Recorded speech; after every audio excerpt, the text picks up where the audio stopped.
ہے کہ دوران نماز 2 یا 3 دفعہ کھجلی کر لی تو اس سے نماز ٹوٹے گی یا نہیں ٹوٹے گی؟ پہلے اس بات کو سمجھ لیں، حدیثوں وغیرہ میں کہیں ایسی کوئی بات آپ کو نظر نہیں آئے گی۔ یہ فقہا کا اپنا ایک اجتہاد ہے، اور وہ اجتہاد معمولی نہیں ہوتا ہے۔ میں معمولی کہنے کی کوشش نہیں کر رہا ہوں، اولی الامر منکم کی ابھی میں نے تشریحات آپ کو بیان کی۔ اصل مسئلہ کیا ہے کہ نماز میں کوئی بھی ایسا فعل کرنا، کوئی بھی ایسا کام کرنا کہ اگر کوئی دور سے اس نمازی کو دیکھے تو یقین کر لے کہ نماز میں نہیں، اسے کہتے ہیں عمل کثیر، بڑا عمل، اور اس سے نماز ٹوٹ جاتی ہے۔ جیسے میں موبائل جیب سے نکالوں دوران نماز، نکال کے دونوں ہاتھوں سے اس کو کر کے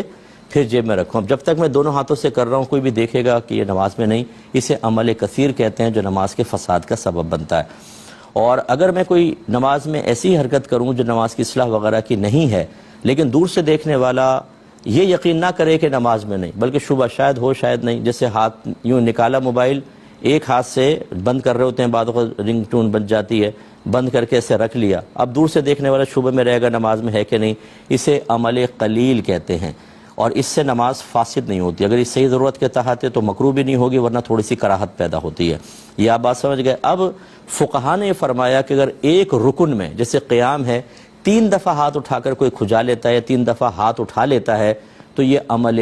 کثیر بن جاتا ہے، اور جب عمل کثیر ہوگا تو نماز فاسد ہوگی، ٹھیک ہے۔ لیکن آج کل کے دور کے اعتبار سے ہم اس پر فتویٰ دینا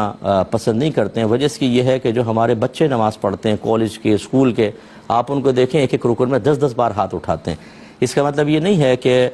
ہم ان کو ادب نہ سکھائیں، ان کو ادب سکھایا جائے گا۔ میں نے امام حضرات کو دیکھا ہے وہ 3 4 بار ہاتھ اٹھا لیتے ہیں، خصوصاً جب تراویح پڑھا رہا ہو حافظ، شروع کی تراویح 1.25 سپارہ پڑھنا ہوتا ہے، اور ایک ایک رکعت کے اندر لمبا سپارہ ہوتا ہے، بیچارے کو کھجلی ہو، تھوڑا سا اس نے کھجا لیا، پھر پڑھتا رہا، پھر تھوڑا سا کھجا لیا،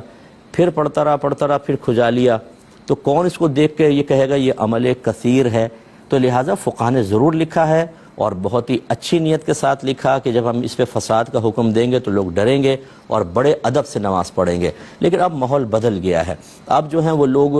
بہت ہی زیادہ اس میں انوالو ہو گئے ہیں، مطلب بچے بال یوں کر رہے ہیں، یہ کر رہے ہیں۔ اگر ہم اس پہ مسلسل نمازوں کے فساد کا حکم دیں صرف ایک ذاتی رائے کی وجہ سے تو نقصان کا بہت اندیشہ ہے، اور ہزاروں مسلمانوں کو گناہگار قرار دینا لازم آئے گا۔ اور یہ فقہا کی عادت کریمہ جاری و ساری ہے کہ جب وہ ایک اجتہاداً کوئی حکم بیان فرماتے ہیں اور اس کے خلاف بہت زیادہ معاشرے میں مطلب اس کے خلاف عام ہو جاتا ہے تو اپنی رائے کو واپس لے کے نرمی پیدا کرتے ہیں۔ یہ مسئلہ بعینی بہار شریعت میں بالکل لکھا ہے، اور میں خود اس پر عامل ہوں۔ یہ بھی آپ کو بتا دوں بڑی احتیاط سے نماز پڑھنی چاہیے، نہیں کھجانا چاہیے، لیکن کیا اس پر فساد نماز کا حکم ہوگا؟ یہ مطلب یہ آج کل اس پہ غور و تفکر کرنا چاہیے۔ تو مسئلہ یہ بیان کریں، لیکن اگر کوئی کہتا ہے کہ ایسا ہوا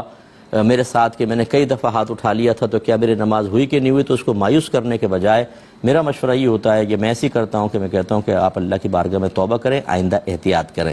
تو اس قسم کے مسائل میں جو اجتہاداً بیان کیے گئے، اور اس کی اصل وہی ہے کہ کیا عمل کثیر بنتا ہے یا نہیں، اور عمل کثیر کی آپ تعریف دیکھ لیں، اس کی روشنی میں تھوڑا سا اسپیس دینا چاہیے لوگوں کو، اگر ادب سکھائیں، ماحول بنائیں، اللہ تعالیٰ کی معرفت دیں، تاکہ ایک آدمی جب اللہ کی بارگاہ میں کھڑا ہو تو اتنا خوف ہو، ایسا اس کا دل حاضر ہو کہ حرکتیں نہ کرے۔ لیکن اگر ہم تمام کوئی لوازمات نہ کریں، کوئی اہتمام نہ کریں، اس کو ان کو پروٹیکشن نہ بتائیں، ان کو ہم احتیاط نہ بتائیں، ہم ان کو اللہ کی معرفت نہ دیں، اور صرف یہ حکم بیان کر دیں، تو یہ عمل کثیر کیسے بنے گا 3 دفعہ کھجانے سے؟ یہ ذرا دیکھنے والی بات ہے۔ اتنی تفصیل میں نے اس لیے بیان کر دی۔ تو بہرحال احتیاط کریں، ادب کے ساتھ نماز پڑھیں، لیکن ہم اس پر فساد کا حکم ہر ایک کے لیے نہیں دیں گے۔